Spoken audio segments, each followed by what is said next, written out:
Pemirsa, berkarir sebagai menteri sejak pemerintahan Presiden Soeharto, Prof. Emil Salim mampu menjawab tantangan zaman dengan tetap dipercaya menempati posisi strategis di pemerintahan hingga era reformasi. Kontribusinya ini terhadap pelestarian lingkungan hidup Indonesia menjadikannya sebagai tokoh lingkungan hidup internasional yang menerima penghargaan The Leader for the Living Planet Award dari WWF. Dan People and Inspiration kali ini punya kesempatan istimewa nih pemirsa untuk bisa berbincang langsung dengan tokoh bangsa kita, Profesor Dr. Emil Salim.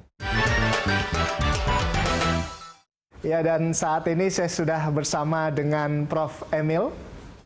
Ini Prof, saya mau tanya dulu, mohon maaf nih. Ini memasuki usia 91 tahun nanti bulan Juni tanggal 8, tapi tampilan ini nggak kayak 91 tahun ini, Prof. Kayak 70-an. Ini rahasianya bisa awet muda ini, Prof?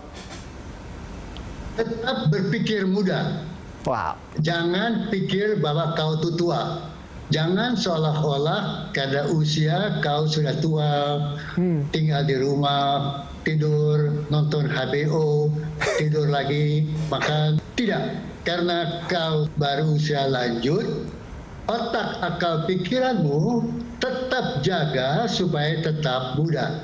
Baca banyak, tulis banyak, macam pikir banyak. Pikirkan segala hal mengenai perubahan ekonomi, perubahan ilmu, dan sebagainya. Saya sekarang ini pada usia lanjut, banyak dengan cucu sama anak-anak. Kalau saya melihat cicit dan cucu itu, otak menghitung. Kalau cicit berusia seperti saya, sudah menjadi tahun 2100. Oh. Dia sekarang belum sampai 1 tahun. Jadi 80 usianya kita masuk tahun 2100. Bagaimana hidup 2100 itu? Bagaimana keadaan bumi ini? Bagaimana keadaan Indonesia ini? Supaya cicit dan cucu tetap bisa hidup bahagia. Ini luar biasa ya Prof ya. Jadi di usia yang sekarang ini justru Prof tetap memikirkan gitu. Gimana kelanjutan bumi kita ke depannya, seperti apa Indonesia. Tapi kan yang saya baca juga nih Prof Emil. Jadi saya dengar Prof Emil juga belajar dari alam, terutama tentang gajah ini pada saat masa kecil di Sumatera waktu itu. Jadi ayah saya termasuk ke dalam apa yang disebut dulu, apa yang sekarang disebut pekerjaan umum, Bina Marga. Satu tenaga yang membangun jalan di Sumatera Selatan, di Lahat.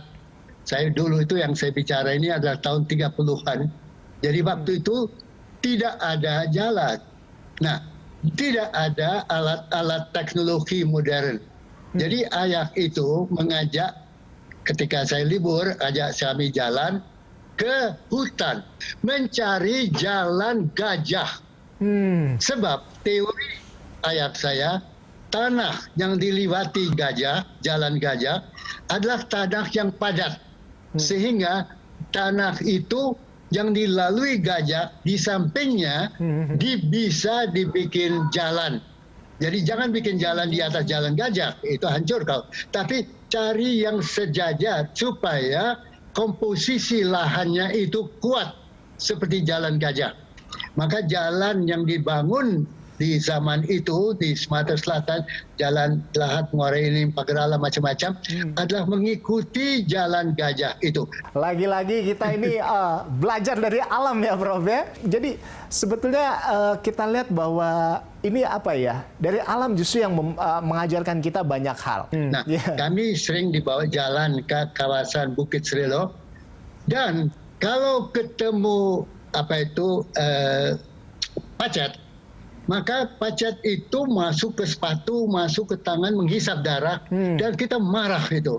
Sehingga kita jengkel itu. Nah, guru saya kemudian berkata, mari kita berkumpul, diambilnya batu, ditaruhnya pacat itu di atas batu itu, lantas dia bilang, coba lihat, kemana arah kepala pacat itu.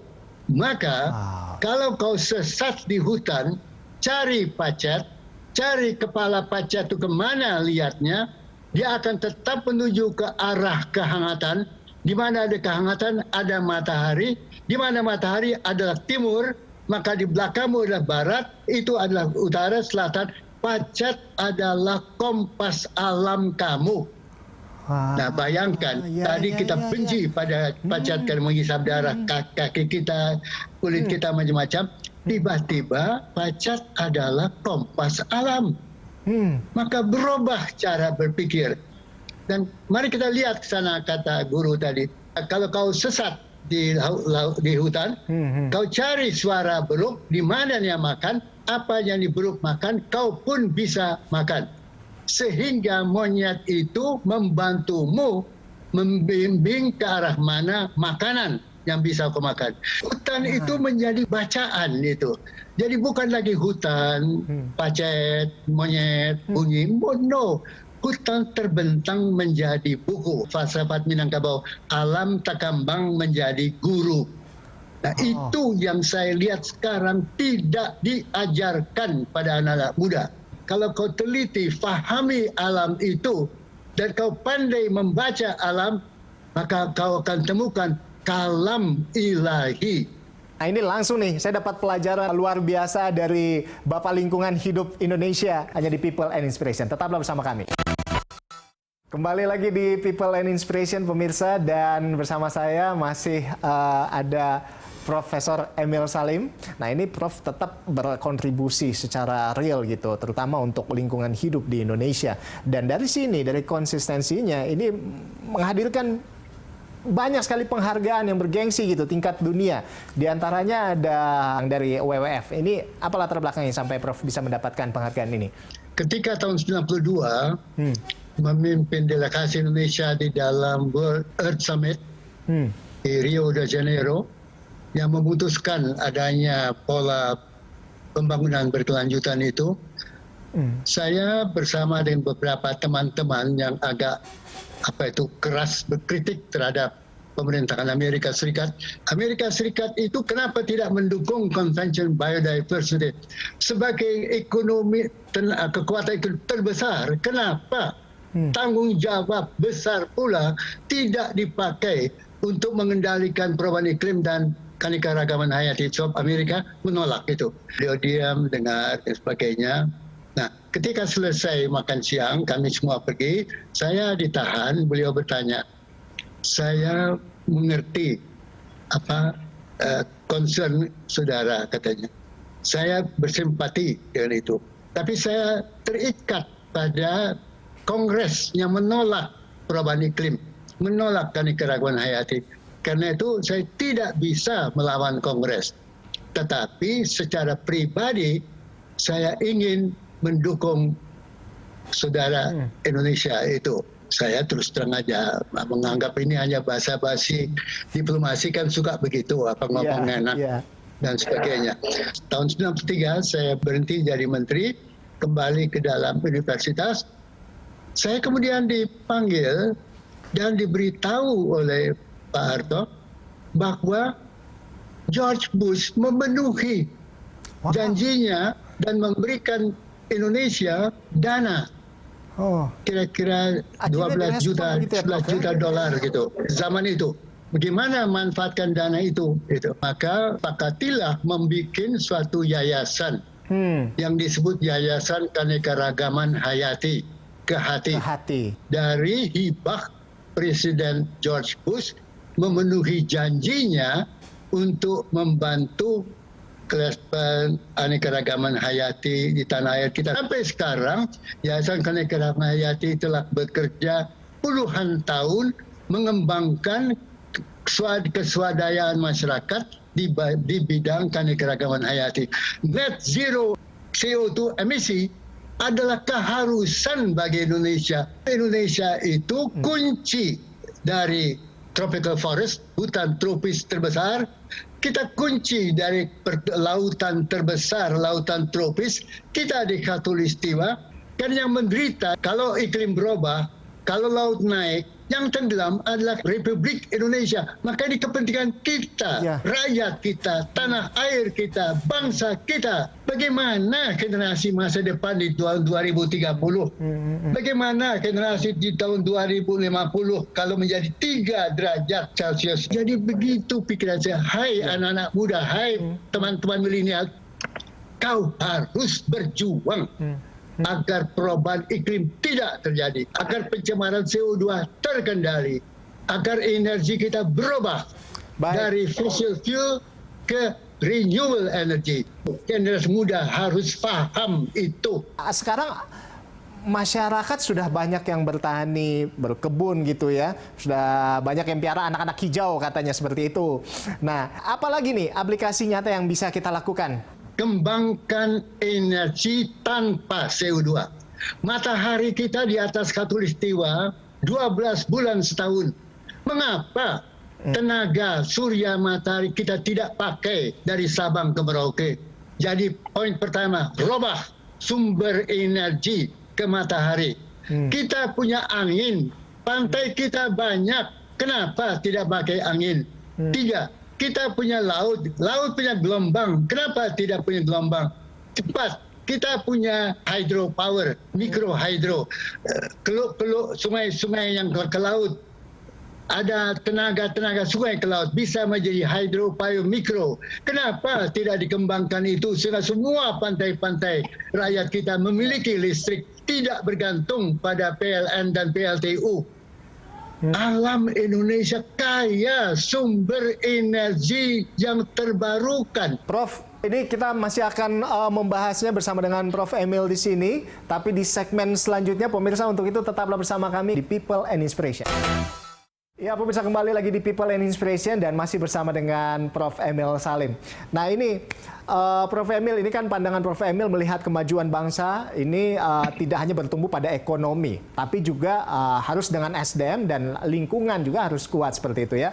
Nah, bangsa dan rakyat Indonesia harus punya bekal apa nih Prof. untuk mewujudkan pembangunan berkelanjutan Indonesia agar siap lepas landas begitu ya di 2045 nanti. Nah ini khususnya buat anak muda ini. Semangat pembaruan apa nih yang harus dimiliki? Jadi gini Bung ya, cara berpikir quick fix, cara berpikir cepat-cepat, asal cepat uang masuk, asal cepat dan bangun, biarlah lubang di Papua, biarlah benur diekspor, biarlah tidak mengembangkan kualitas kapasitas bangsa sendiri di dalam membangun tanah air yang begitu subur. Maka cara logika orientasi berpikir ini yang saya lihat harus rubah. Bangun bangsa, bangun manusia Indonesia, belajar, kejar ketertinggalan. Kalau RRT di zaman Mao Zedong sangat miskin, kenapa di zaman sekarang itu kemudian bisa menjadi maju? Karena pendidikan. Dan Xiaoping, pedoman beliau adalah kirim orang belajar, masyarakat seluruh RRT belajar, muridnya kirim ke luar negeri belajar teknologi. Dalam waktu sekejap RRT bisa bersaing dengan Amerika Serikat. Jangan berhenti dengan kemilenialanmu. Siapkan otakmu menanggapi masa depan yang harus lepas landas di 2045 dengan ilmu, sains, teknologi. Dan sekarang dunia masuk industri 4. Digital economy, artificial intelligence, otak akal pikiran. Indonesia masih berada pada industri 2. Memakai tenaga listrik, memakai alat-alat ini, tapi kurang memakai akal otak pikiran, kurang memahami digital economy. Digital artificial intelligence buta huruf luas sekali di tanah air kita. Karena itu milenial dalam menghadapi masa depan, pusatkan dirimu mengejar ketertinggalan digital, mengejar ketinggalan industri 2 menjadi industri 4 ke 5, ke ilmu, sains, teknologi. Kenapa Singapura bisa nomor 2? Kenapa Indonesia nomor 64 dari 70 negara? Apa salahnya kita? Sistem mengajar, sistem membangun yang lebih utamakan quick fix daripada human resource development. Pokoknya human resource development harus nomor satu. Iya. Kalau kita tidak mau ketinggalan di dunia ini. Baik. Nah, ini kita ke lebih santai sedikit ini, Prof. Ya kan? Tadi Prof bilang bahwa Prof sekarang lebih banyak menghabiskan waktu kesehariannya bersama dengan keluarga, bersama dengan cucu-cucu, bersama dengan cicit, gitu ya. Nah, ini Prof, mungkin ada hal-hal kecil apa nih yang sering Prof bagikan ke cucu-cucu atau cicit-cicit untuk membuat mereka lebih cinta terhadap lingkungan sekitarnya? Seperti apa ini, Prof, ngajarinnya? Sederhana, main catur. Oh, main catur? Jadi, Oke. ajak anak main catur. Ini apa hubungannya, Prof? Cucu ajak catur. Apa hubungannya sama lingkungan nama catur nih, Prof?